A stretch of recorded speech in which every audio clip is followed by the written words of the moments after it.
Thanks for coming. I'll just answer your questions for you. We'll open up second row right. Ben? Urban, it looked like Baron Browning wasn't out there. Is there? Yeah, he had re-injured a shoulder. I guess he hurt a little bit in high school, and so he's going to have surgery, I think, today. And he'll be out for a couple months, and he'll be full speed for the fall. What's the injury? Just shoulder injury. Okay. I don't want to get too much detail. I'm not exactly sure until they get it figured out. But it's he'll be 100%. They're saying by what is it? What are we in March? March, April, May, June. He'll be full speed by June. And he, as of now, he'll play this fall. I mean, because of the way he was doing too. I wanted to ask you about Paris Campbell too. He just seemed to stand out. Yeah, he's standing out big time. He's one of my favorite players just because he's so unselfish and goes so hard. He deserves a great year, and he's one of our best playmakers right now. Far right over here, Clay. Any details on Team Up North, period? Yeah, that's just something that we've done for a long time around here, and that kind of stays in-house, but we've done it for a while, and that's really all I'll say about it. Running man, fall.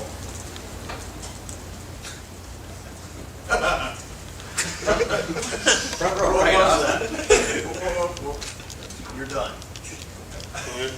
Urban, in the spirit of Pro Day, when you look at this program over the last 5 or 10 years, what position do you think has been position you for Ohio State going into the NFL? Oh, I have no idea.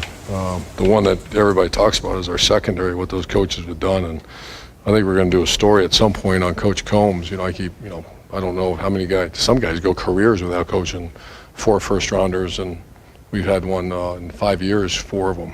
And if those 2 guys go, which they're going to go, so you'd have to say the development of that position. For a while there was offensive line where.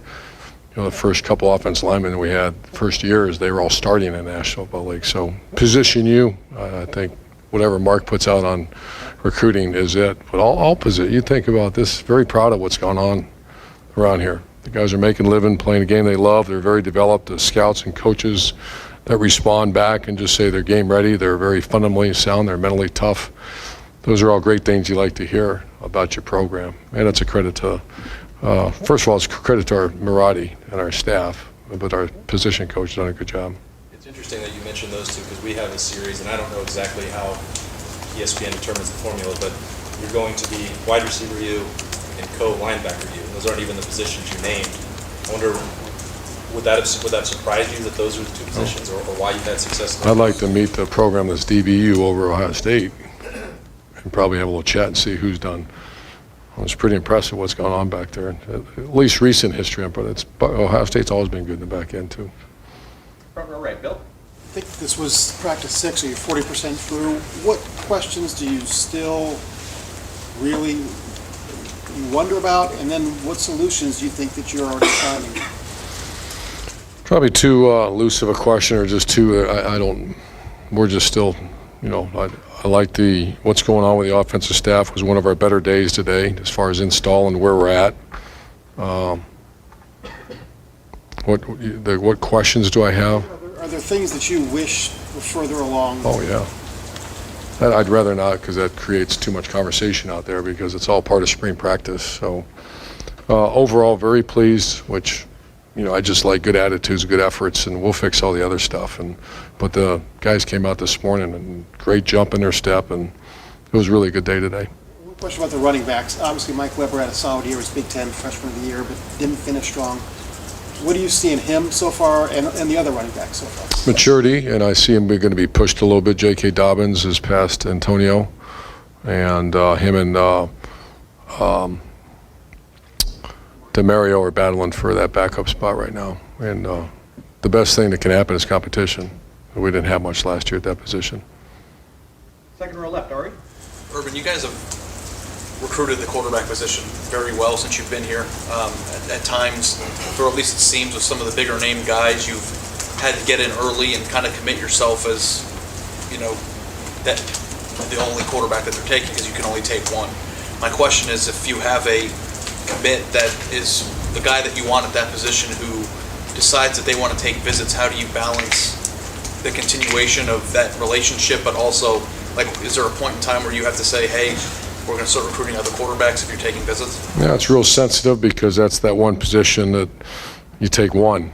You know, if it's a receiver, you take 3 anyways or 2 anyways. So that, you know, that's a very sensitive subject that, you know, that's one of the negatives of early signing and all that when that kind of stuff happens. I think we're going to be fine, but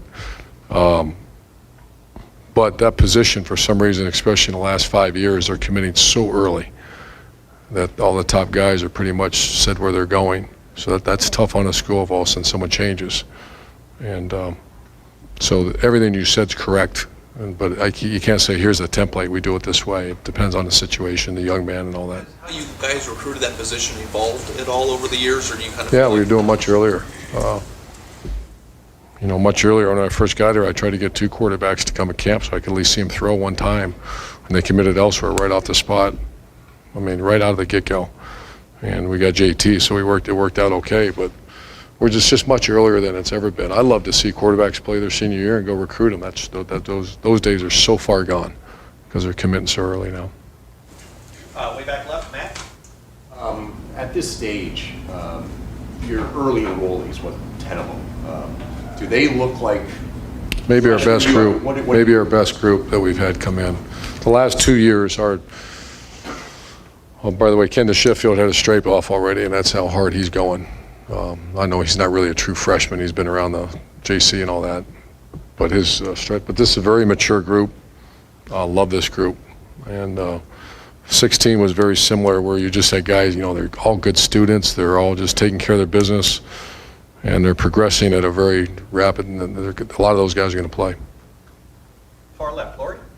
Coach, all those number of changes that you made, the little ones, I know the offices and which end of the field you're practicing on, are you seeing the payoff to that? Oh, not yet. That's a big picture evaluation at some point. I know we'll see production change. That's facts, but let's just freshen things up a little bit.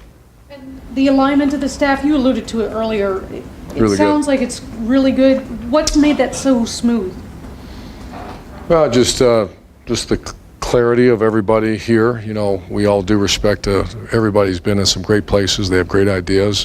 When you hire a coaching staff at Bowling Green and you have 25-year-old bobbleheads and you say, do it this way, and they say, yes, coach, you know, that's easy. But you hire a 26-year veteran that's done it his way for a while, and it's all good. Everybody's got good ways, but this is the way we do it. This is the terminology we use. This is our culture, the 4 to 6 A to B, the competitive excellence, the power of the unit.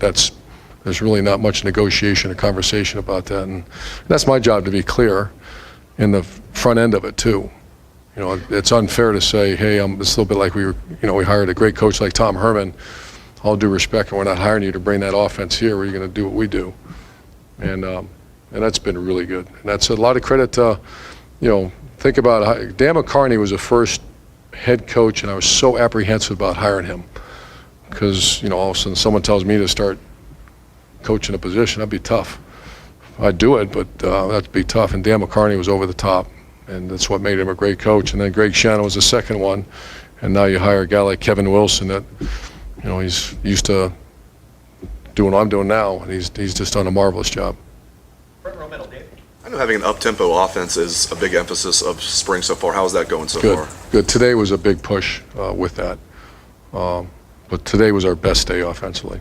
I assume you guys don't want to be pedal to the metal at all times. You kind of want to kind of mix it up a little bit. Is that kind of the strategy? That's kind of what we did. You know, in the 14 is kind of the template, and we're going to watch those 3 games again at some point with this offensive staff, so it's clear what it should look like, what's expected. And that was we didn't actually do much tempo in those games, but we liked the Michigan State year. That year was a very good game, run, pass, balance, tempo mixed in there, and that's kind of what I want to be. Real quick, I know a couple other guys I didn't see out there, Antonio Williams and Kier Hawkins. Hamstring. Kier Hawkins. And Kier Hawkins taking some academic stuff. Front row right, Tim. Yeah, Urban, are there anybody, like Marcus Ball's running around? I saw Jonathan Cooper, I think, was running. He's got a hamstring too. He'll be Yeah, back hamstring next week. too. And Devon Hamilton, is he He had surgery on a foot. surgery on a foot? Yeah, so he broke that a couple of practices ago, and he'll be full speed soon as well. Yeah.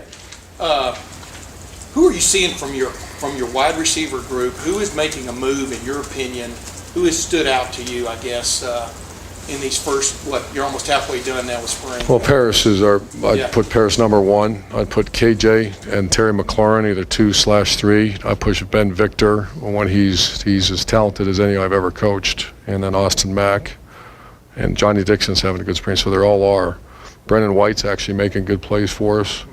And then Eric Glover Williams, he's just got to get everything in order, and he's real skinny. He's got, we just got to develop him because he's got talent. So I'm overall somewhat been impressed with where we're at. I was gonna say, compared to the way you ended the year, Yeah, you're feeling. have to get much better. Hey, one quickie.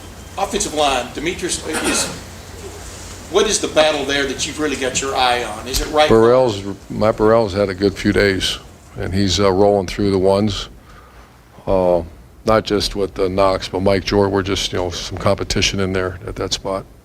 And Malcolm Pregen's just a matter of learning the offense because he's got all the tools and he's a great person. Far left, Tony? Regarding Coach Davis and recruiting, this being his first time recruiting, he told us last week that he's sort of a blank slate, just whatever you tell him to do is what he does. When you hired Mike Vrabel, you talked about watching him intently and to see how he does things. Are you doing the same thing with Coach Davis? How do you develop him into that recruiter that you want? It's all work ethic and relationship, and that's kind of the person he is, and he's done a really good job. It's, there's no shortcut in recruiting. There are people that do that end up not going to bowl games and stuff like that. But it's all work ethic and relationship, and he's been great at both so far. But it's the bottom line. You got to go get the guys, and we're still in the process of some guys. So. How much of a concern is that when he hasn't recruited before, but this is the guy you want? Well, it's always a concern, but there's no chance. There's not a chance that I don't know him and know what kind of work ethic there is. It's outstanding work ethic. He's actually with, the unit leader in his group is Greg Schiano, as good a recruiter as there is in the country, and you got Kerry Combs in there, and you got Larry Johnson. So it's going pretty well. Last couple questions. Second row middle, Tim? Urban, you got a lot of production last year, the H with Curtis. It's obviously one of your positions that you love. Just who were you looking at now to kind of fill in there? We moved Paris inside for a little bit, and he's dynamic. He was a running back in high school, big dude that can run and catch, and he's that guy right now. But KJ Hill's, I'm not sure KJ Hill's not one of our top 3 receivers, so we're still playing around who's going to play where. But that's a huge position for us. Going off Ben's question, Paris seems like he's kind of got that skill set. Was that something you had in mind when you, immediately after you lost Curtis, that you were going to? Yep. Yeah, we've kind of, he's just got all those skill sets. And last question, back row, Jared? Urban, you mentioned the linebackers a moment ago. Obviously, you have a really good situation at linebacker, but looking at Justin Hilliard today, getting out there, kind of trying to work his way back. When he gets right, can he be a factor in that group? Yeah, we didn't know that. He had a very, he strained it again a little bit the other day, but he's fine. So we just slowed him down for a couple of days. I think he was in an orange shirt today, so just no contact. But he, it's good to see. Coach Davis had a blank slate with him. We all have no idea what he can do. He's been hurt for, I believe, 2 years now, and it's time. And he's been very impressive the first few days. He'll be in the mix. Great. Coach, Thanks, you very guys. much.